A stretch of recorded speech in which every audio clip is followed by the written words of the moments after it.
The first week of January is a hell week for his law firm. Mayat mayang may tumatawag sa mga telepono. Panayluan ng papel ang mga fax machines at mayat mayang may dumadating na mga client. Thanks God, Deborah has been so patient and tolerant with him. Hindi niya ito madalas mabigyan ng atensyon kahit nasa iisang opisina lang naman sila. Pero naging maintindihin pa rin ito sa kanya.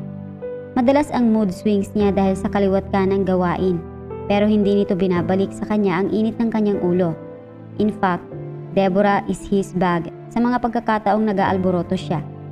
Usually, tuwing ganitong kabisi, puno ng sigaw niya ang loob ng law firm dahil sa mayat-mayang kapalpakan ng mga simpleng trabaho ng staff niya. Pero nang dumating si Deborah, "Subukan mong sumigaw, tatadyakan kita."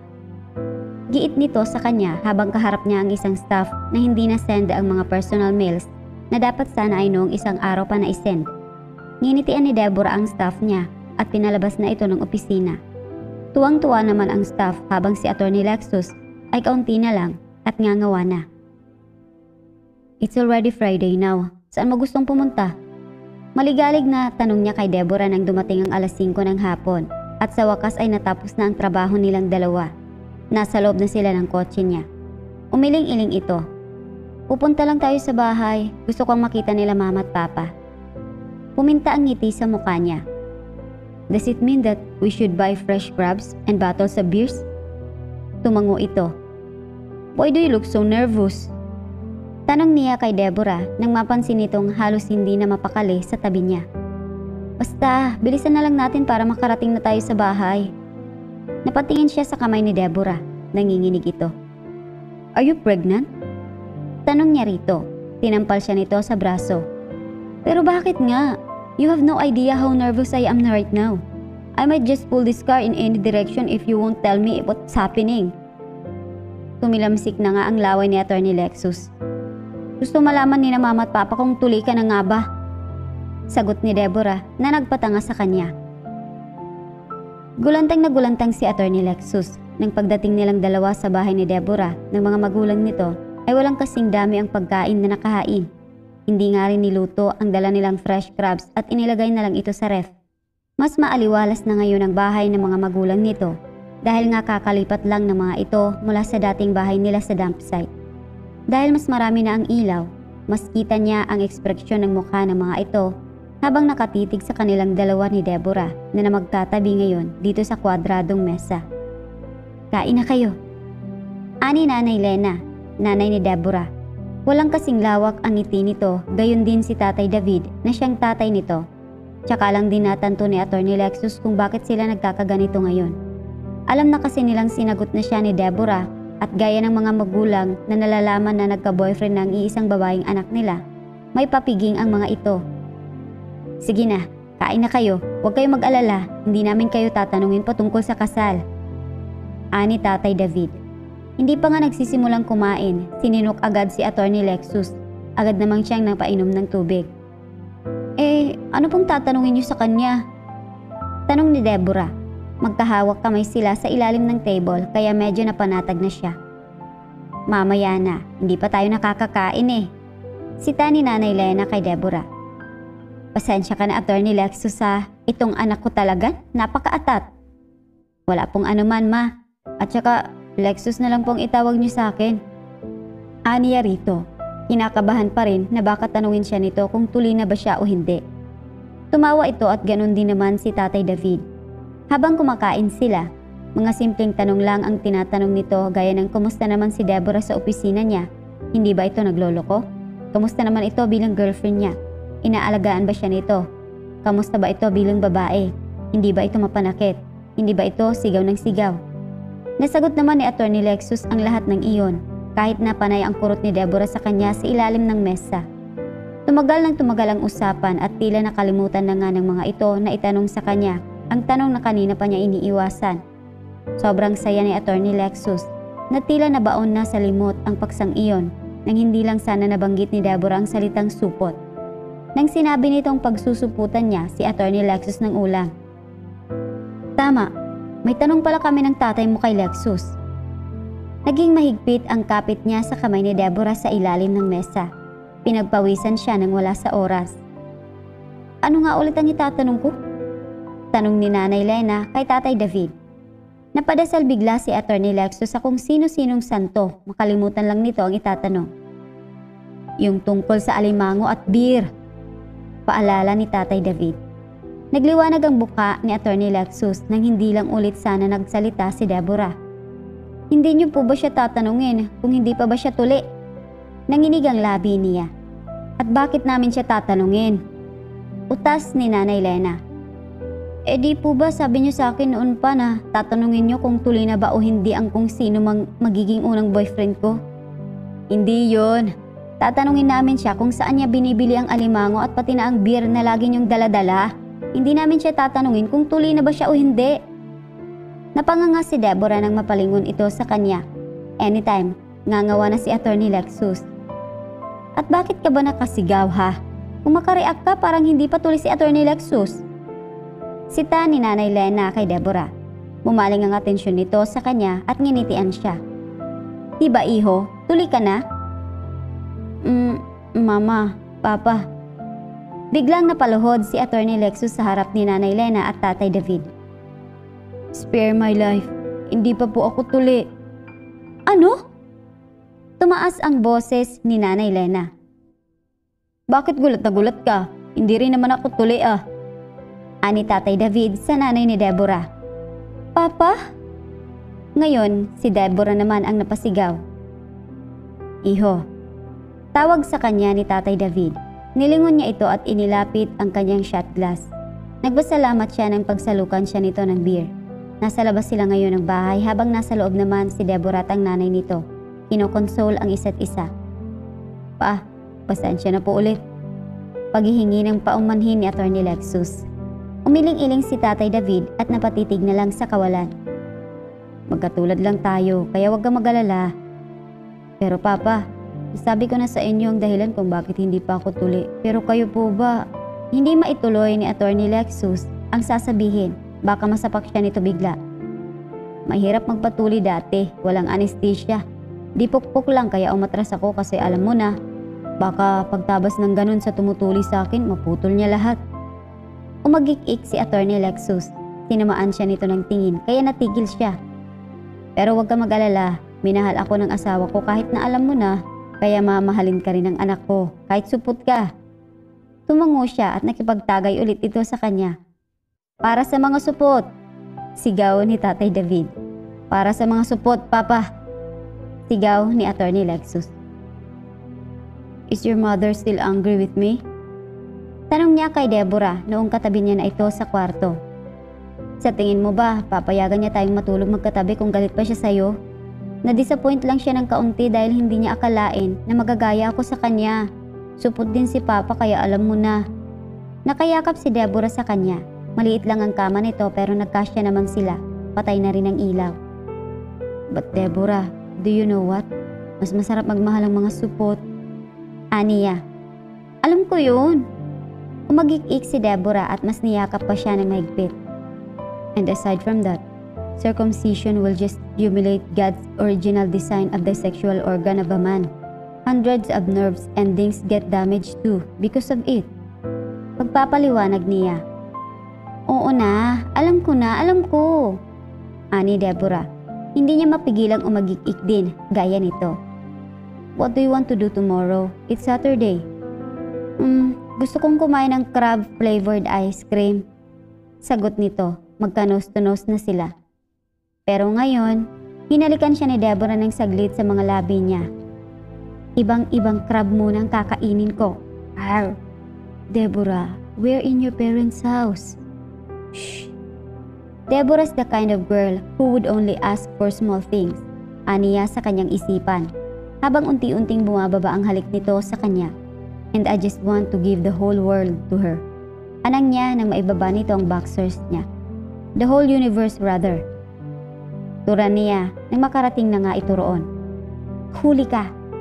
Matapang na sigaw ni Deborah nang mahuli na nga nito ang alimango niya. Deborah, I want to eat a different crab too. Okay, coming!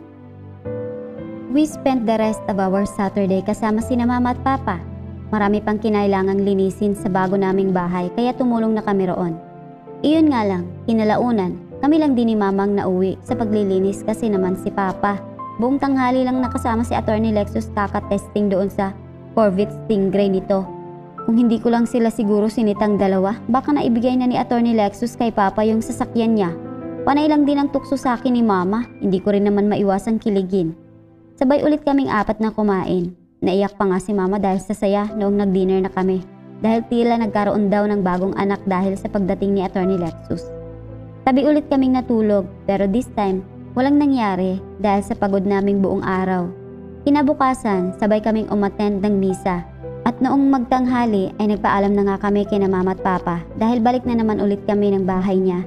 And yes, we're going to live together now.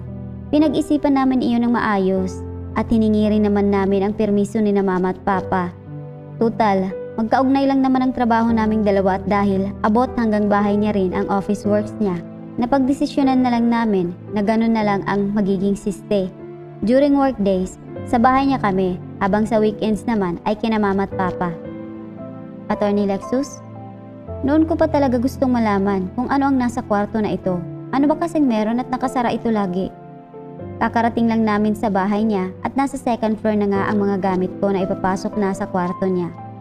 Nahinto lang kami saglit nang mapansin ko yung kwartong katabi ng kwarto niya. Nginitian niya ako at nilapitan. Wanna see what's inside? Tumango ako at sinundan ko na siya roon.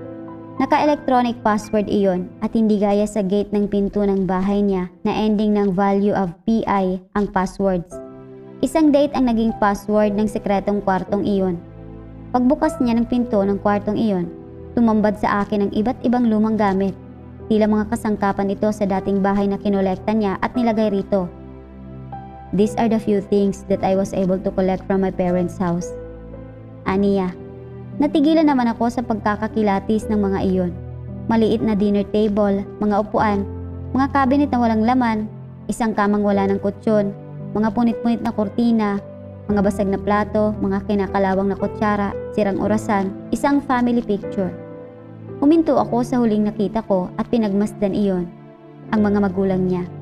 Nakangiti ang mga ito sa larawan habang bitbit siya ng nanay niya. Nakaakbay naman ang tatay nito sa balikat ng nanay niya.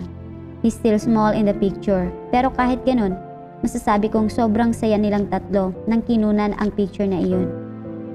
Pagbalik ko sa bahay namin when I was around 16 years old, nanakaw na yung ibang mga gamit at ito na nga lang ang natira. Dito rin nakatayo ang mismong bahay namin bago ito i-develop.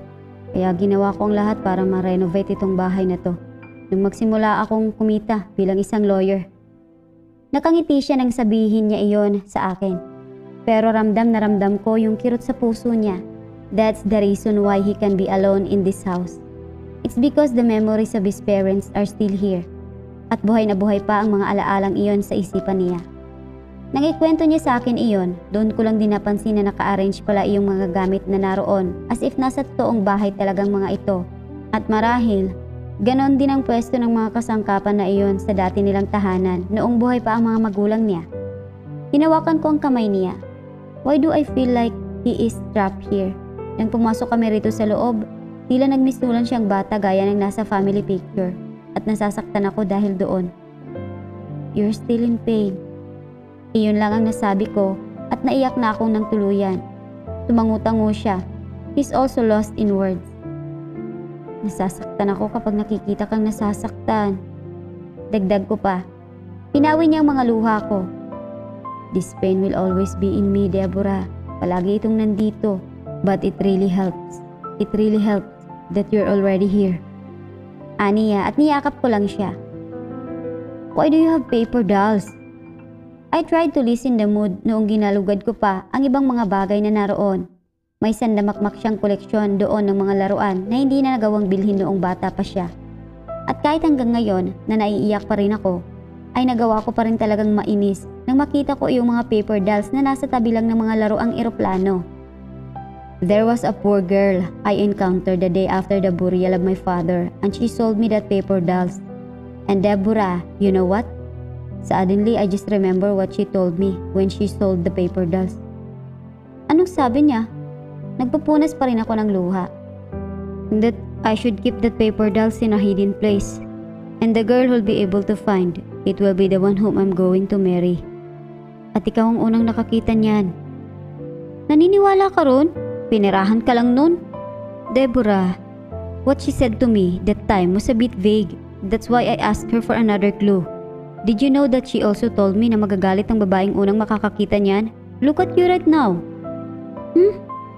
Hindi ko alam kung bakit pero humagulgol na lang ako nang wala sa oras. Hindi dahil sa mga pinagsasabi niya, kundi dahil naaalala ko na naman ang mga nangyari sa parents niya. Nilapitan niya ako at niyakap. She also told me that the first girl who'll find it will cry so hard. And look at you. Nahihibang ka lang. Sabi ko sa kanya sa kaligitnaan ng pagnawa ko. Lawyer ka kaya hindi ka dapat naniniwala sa mga ganyan. Akala ko maiiyak na lang ako buong araw pero hindi naman iyon nangyari nang nilaro namin ni Attorney Lexus. Iyong mga laroang naroon. Magang-magapang ang mga mata ko pero na-enjoy ko talaga yung mga naroon. Gaya niya, hindi ko rin naranasang maglaro ng mga ganoong kagandang laruan dahil walang pambili sina mama. At habang nilalaro nga namin ni Attorney Lexus ang mga laruang iyon, may isang bagay lang din akong napagtanto. That all people really do age, but no one actually grows up. No actually moves on from being a child. It's just the responsibilities rise on the surface when people age. That's why everyone tends to act responsible and diligent. But the truth is, everyone remains a child inside.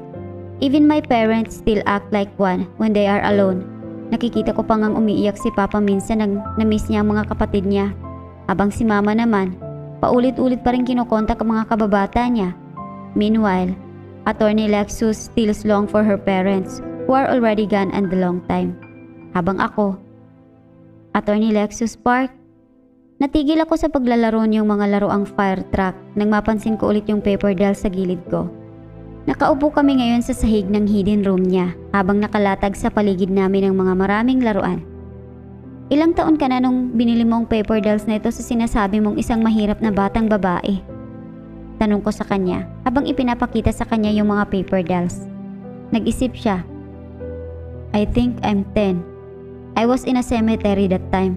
Nasa ibabaw ako ng magkatabing puntod ng mama at papa ko nang may lumapit sa aking madungis na batang babae at binenta sa akin yan.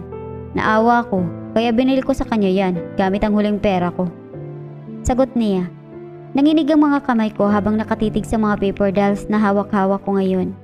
Maya-maya pa naiiyak ako habang palipat-lipat ang tingin sa kanya at sa mga paper dolls. These are my paper dolls when I was still 6 years old. At natatandaan ko ngang binenta ko to sa isang batang lalaki na nakatayo sa dalawang magkatabing puntod sa isang sementeryo. Malapit lang doon dati ang tinitirahan namin sa squatter. At operahan nga si Papa sa mga panahong yun dahil sa appendix. Kaya binenta ko mga laruan ko. Nakaputi ako noon at nakaputi rin ang batang lalaking pinagbentahan ko noon. Attorney Lexus chuckles while crying nang tila matandaan din niya ang sinasabi ko. He kissed me afterwards at tinanggap ko naman iyon ng buong puso. Like what I said, all people, no matter how much they'll age, will always remain as a child inside. And what's nice about it is that God, ever since, had sent angels to the world to protect His children. And these angels are not only limited in the form we've known. Sometimes, an angel can be just another child too. Attorney Lexus is my angel, ever since. Binili niya sa akin ang paper dolls na iyon dati sa halagang 5,000 pesos. Halagang pinantapal namin sa naging kulang namin sa ospital para tuluyan ng maoperahan si Papa.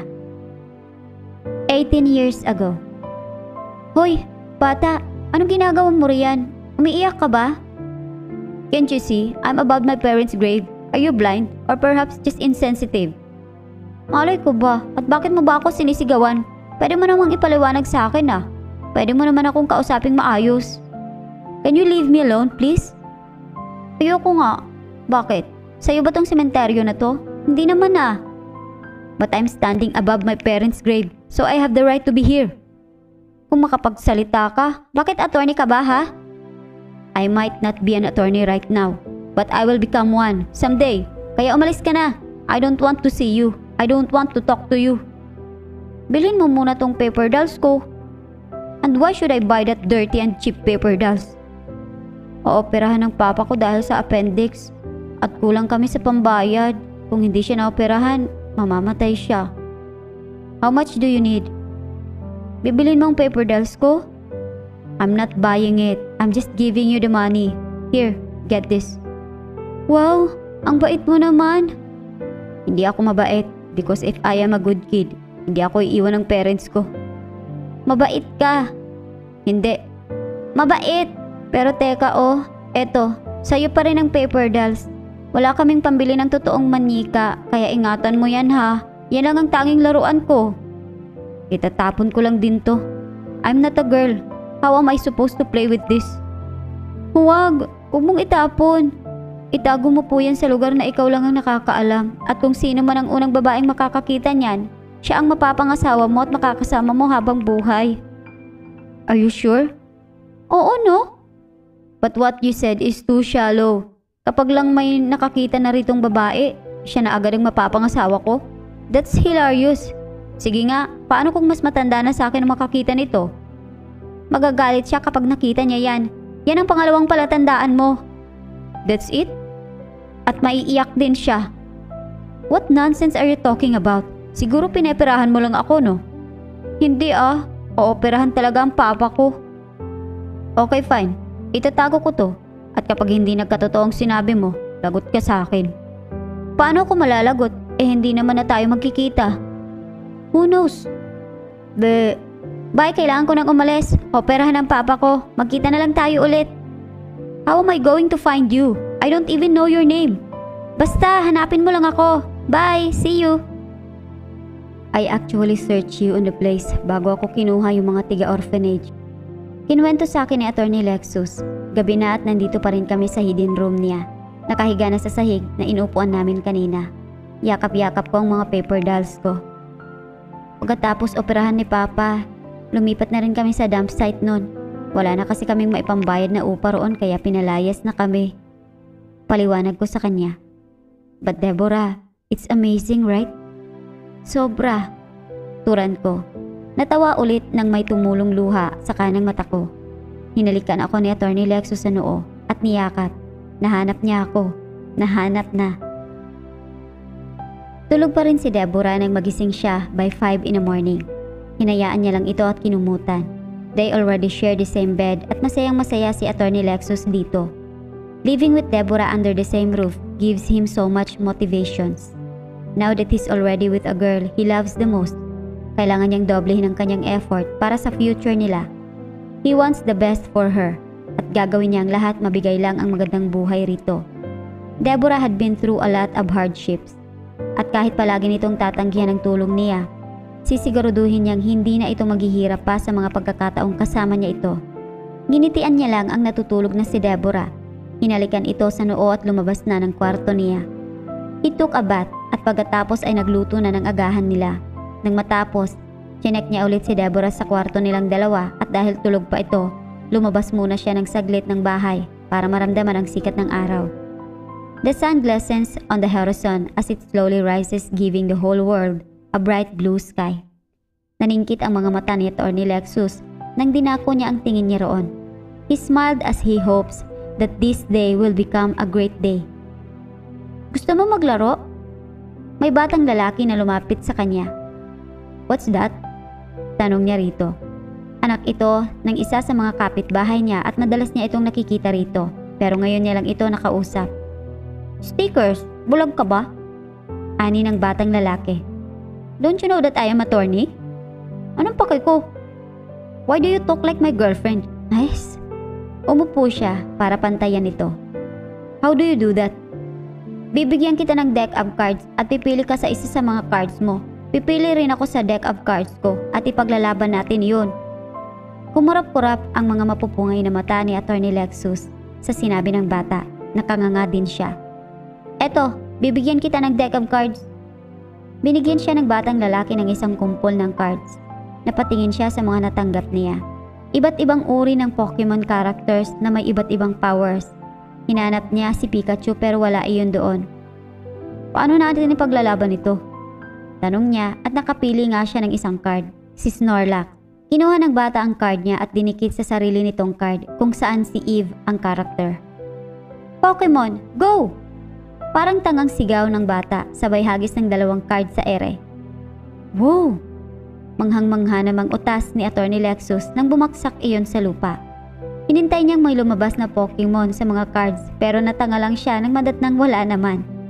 Oh, talo ka kasi nakataob yung card mo habang nakatayaya naman yung sakin. Eksplika ng bata. At dahil talo ka, kukunin ko yung card na pinaglaban mo sa akin. What the kind of scam is this? Isa pang round? Ayaw na sana ni Attorney Lexus pero dahil hindi niya matanggap ang pagkatalo niya, nasundan pa iyon ng 2, 3, 4 at hindi na mabilang na rounds. Napanganga siya nang makalipas ang kalahating oras ay 7 na lang ang cards na natira sa deck niya. Are you sure you're not scamming me? Ngumisi ng malawak ang bata, umatras abante ang sipon nito. Attorney Lexus Park, anong ginagawa mo riyan? Kakalabas lang ni Deborah sa gate ng bahay niya. Deborah, look at this kid.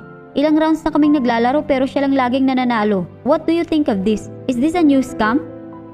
Lumapit si Deborah sa kanila. Hoy bata, patingin nga ng cards mo. Ayaw ko nga. Patingin sabi. Ayaw ko nga. Love, why are you harassing him? He's just a kid. Untag ni Attorney Lexus. 1, 2, 3, isusumbong kita sa nanay mo. Banta ni Deborah. Nanguyakoy na lang ang bata at sinuko na lang ang mga cards. Tingnan mo to, dali.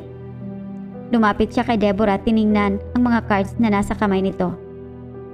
Lahat ng cards niya, back to back, kaya imposible ka talagang mananalo sa kanya kasi palaging titiyaya ang card niya. Nice. Attorney ka pero ang slow mo sa mga larong ganito. Oh, this is not fair. This is illegal. Reaksyon ni Attorney Lexus. At ikaw, tinuro niya si Deborah. Paano mo naman nalaman to? Are you a scammer like this kid?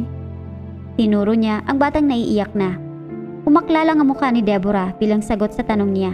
Sa huli binili ni Attorney Lexus ang deck of cards ng bata. Lalong-lalo na iyong mga naka-back to back at pagdating nga sa law firm niya ay pinaghahamon niya ang lahat ng mga staffs niya. Gulat na gulat ang mga ito nang hindi siya nito matalo-talo at sobrang lawak naman ang paggisi ni Attorney Lexus. Iyon nga lang, nang dumating ang tanghali, biglang naging cold si Deborah sa kanya.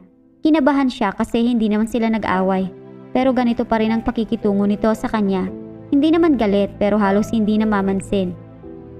Deborah, is this about the cards? Sige, itatapon ko na kung galit ka dahil dito. Hindi siya nito sinagot. May iutos ka pa ba? Kung wala, lalabas na ako sa office mo. Deborah. Slam. Binagsakan siya nito ng pinto. Attorney Lexus Park, sa tingin namin, hindi galit sa iyo si Deborah dahil sa pagiging childish mo. Tura ni Angeline sa kanya nang kinonsultan niya ito. Oo nga, Attorney Lexus, hindi galit si Deborah sa iyo dahil sa pagiging childish mo. Sabay sa tama namang sabi ni Joanne. Nasa receiving area siya ngayon at tinatanong niya nga ang 3 babae niyang staff na mga narito kung may alam ba sila kung bakit naging cold bigla si Deborah sa kanya. Bakit nga? Hindi na siya nakapagpigil. Nireregla siya, tanga. Si Stephanie, natameme siya sa sinabi nito. Sorry. Ito ang pinakaunang sinabi sa kanya ni Deborah noong pauwi na sila at nakasakay na silang dalawa. Namumutla ito at medyo namimilipit sa sakit. Hindi alam ni Attorney Lexus kung ano ang gagawin niya. Yeah, why are you apologizing? I should be the one doing it. I really didn't know that you are in so much pain this day. I'm so insensitive. Yumuko si Deborah sa gilid niya. Umiyak ito ng tahimik. Masasagana ang mga luha. Nasaktan si Attorney Lexus sa nangyayari rito.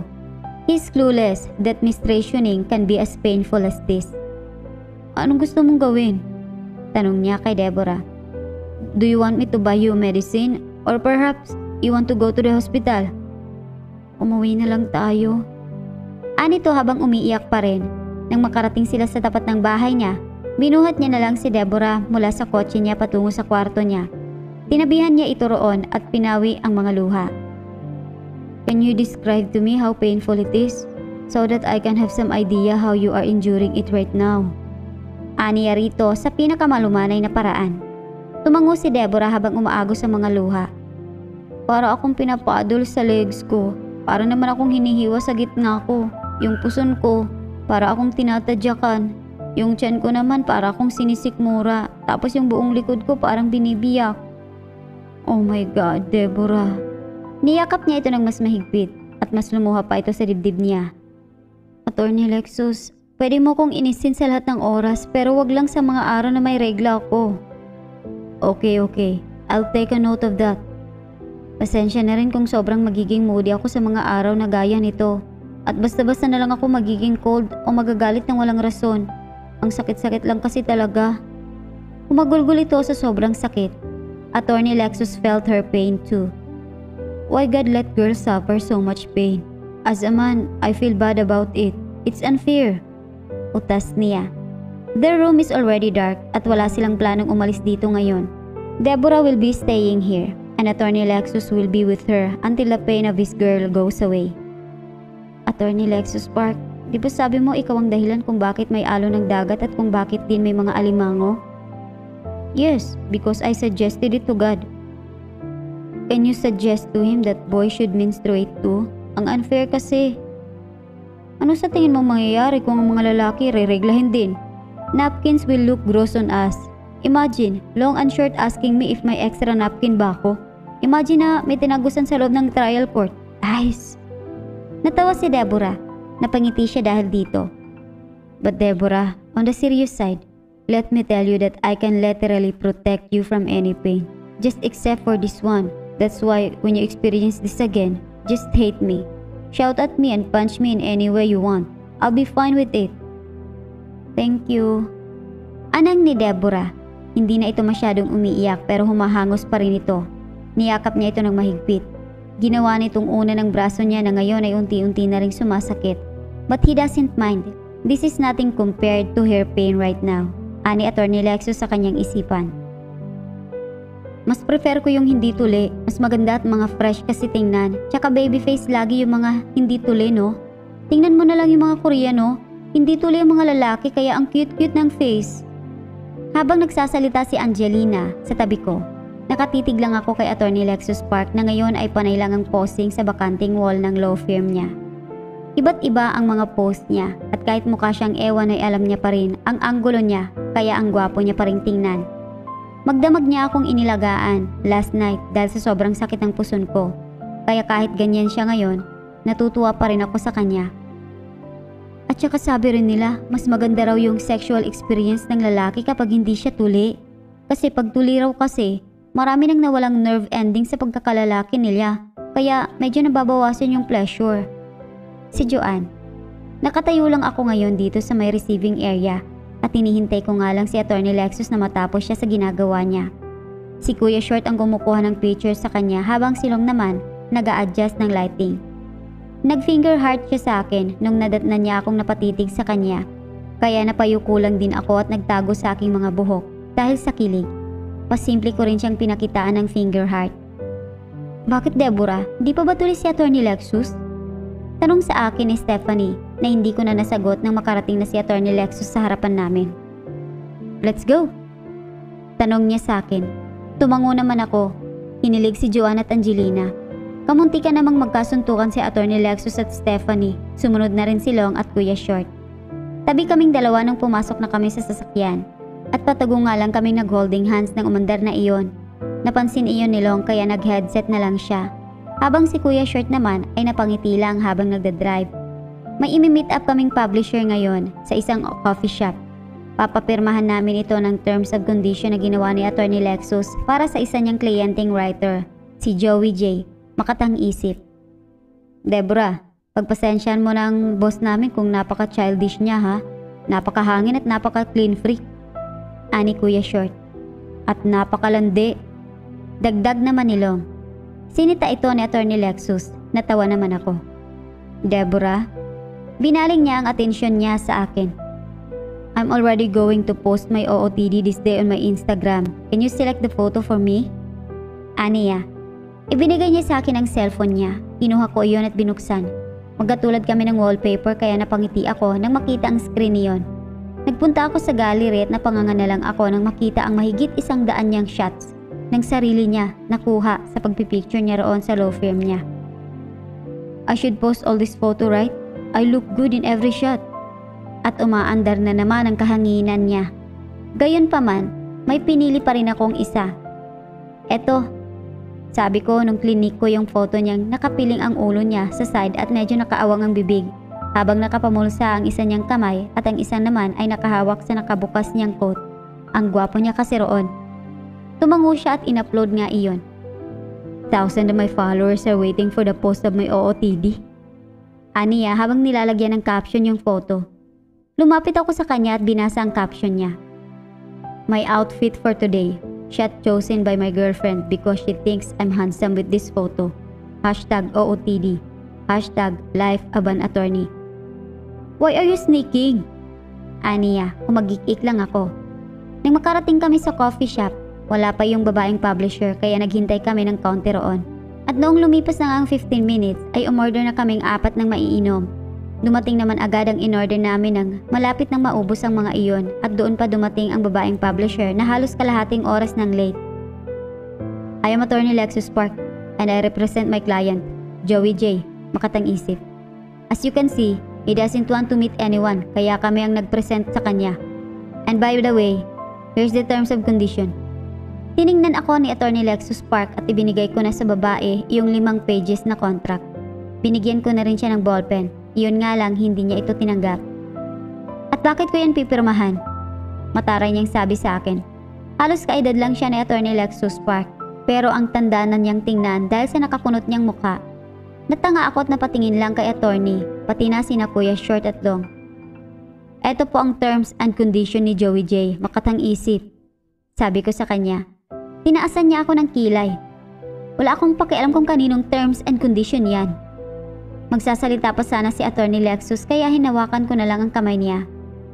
Ma'am, kayo pa po ang late. Kayo pa po ang may ganang umasta ng ganyan. Kung ayaw niyong maging publisher ng kliyente namin, edi wag. Sabi ko talaga sa kanya.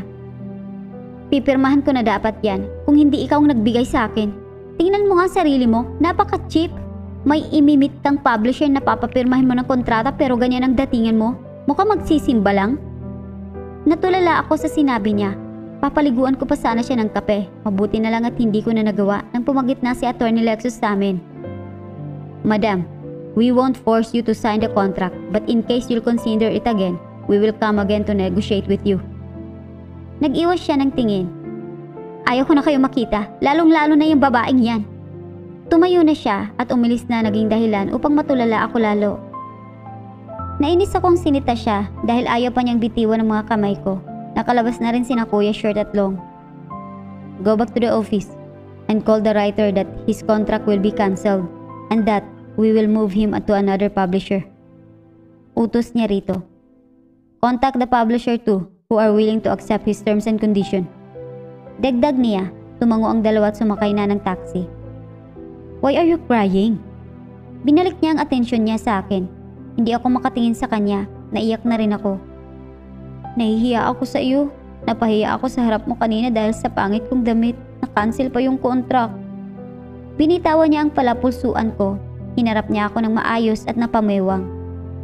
Why are you acting like that? It's just natural that you'll get humiliated by your dress. Your dress is really cheap and gross. Bigay to ni Mama sa akin. Deborah, listen. In this world of adults, people would really judge you by how you look. I hate it too. But I can't do anything about that. Do you think I enjoyed wearing expensive and suffocating coats? I only did this because I need to compromise. Adult world is like that. It's always about adjusting yourself with other people even if you don't want to. Pero bigay nga to ni Mama. Naiyak na talaga ako. Napatingin ako sa damit ko. Pang Holy Communion at hindi talaga gaanong maganda. If your mother gave that to you and it holds so much value to you, then keep it and only wear it when she's around. Aniya, tumango ako. Mali ko rin naman. Galit ka ba? Naitanong ko sa kanya. Kung sa tingin mo malala na ang naranasan mo. Tumawa ulit siya at napatingin sa mga buildings na nasa harapan namin. You have no idea how many times I was humiliated just because I didn't dress well. Alam nilong at short yun, so don't worry, okay? Growing up is really like that. Mapapaya at mapapaya ka talaga minsan. Tumawa na ako at pinagtawanan na lang ang dress ko. Mukha kasi talaga akong mag-Holy Communion. Tumawa rin si Attorney Lexus at niyakap na lang ako. Pero nagpapasalamat na lang din ako dahil na-cancel yun. Imagine our writer signing with that bitch. Aniya noong nakayakap siya sa akin. Pumasok na kami ng kotse niya at nagpunta na sa isang mall. Tinulungan niya akong bumili ng mga damit at sapatos at kung paano yun suotin ng maayos. Nag-insist ako sa kanya na ako na ang magbabayad pero sinabi niya sa akin na wag ko na raw isipin iyon. Wala rin naman akong nagawa. Magaganda ang color palettes ng damit na pinili niya sa akin. Tulalang-tulala nga ako nung sinuot ko yung business attire. Talagang nagmukha akong tao. Tinanong ko siya kung bakit ang dami niyang alam sa damit ng mga babae at ang sagot niya lang sa akin, "Because I'm not only a good-looking attorney, I'm also a fashion-wise lawyer." Akmang pabalik na kami sa parking lot nang tinawagan ako ni Mama. Gulat na gulat ako kasi umiiyak siya sa kabilang linya. "Ma, ano ba kasing nangyari?" Tanong ko sa kanya. Nag-aalalang nakatingin si Attorney Lexus sa akin. "Deborah, si Papa mo, kinuha ng mga pulis. Nasa presinto siya ngayon." Natigilan ako sa sinabi niya. Hindi ko maintindihan ang nararamdaman ko. Naiiyak ako habang sobrang tindi ng kabang nararamdaman ko. "Sige po ma, pupunta kami riyan." Binaba ko na ang tawag. "What happened?" Tanong sa akin ni Attorney Lexus. Napahawak ako sa braso niya. "Si Papa, kinuha ng mga pulis." Dali-dali niya akong pinapasok sa kotse niya at nang makapasok na rin siya sa driver's seat, pinaharurot niya agad iyon. Iyak lang ako ng iyak habang nasa daan kami. Hindi pa sigurado si Mama sa kung anong nangyari pero ang sabi, may nabangga raw si Papa. "Deborah, just relax. I'll handle this one, okay?" Pagpapakalma ni Attorney Lexus sa akin. Tumangutango ako habang umiiyak. I'm the type of a person who dislike asking help from other people. Lalong-lalo na kung kaya ko namang gawin ang isang bagay ng mag-isa. I always want to fix this on my own. Pero sa ganitong mga pagkakataon na hindi ko alam ang gagawin, I know that I just need some help. I know that I just need to set aside my pride and ego. I know that I just need to rely on someone. At sobrang laki lang ng pasasalamat ko dahil ngayon ay alam kong may masasandalan ako at ang kailangan ko lang gawin ay kumapit, umasa at maniwala sa kanya. "Papa?" Hindi ko maiwasang mapahagulgol na makita ko si Papa na nasa loob ng isang maliit na selda. My father, despite of his job, has been a good person ever since at wala akong matandaang gumawa siya ng masamang bagay. And seeing him right now inside this cell just hurts so much. "Papa, gagawin namin ang lahat, makalabas ka lang. Don't worry, this will be fast, trust me." Ani Attorney Lexus, hindi nakapagsalita si Papa pero bakas na bakas ang takot sa mukha niya. Attorney Lexus held his hand between the rails at kumapit nga lang ng mahigpit si Papa rito.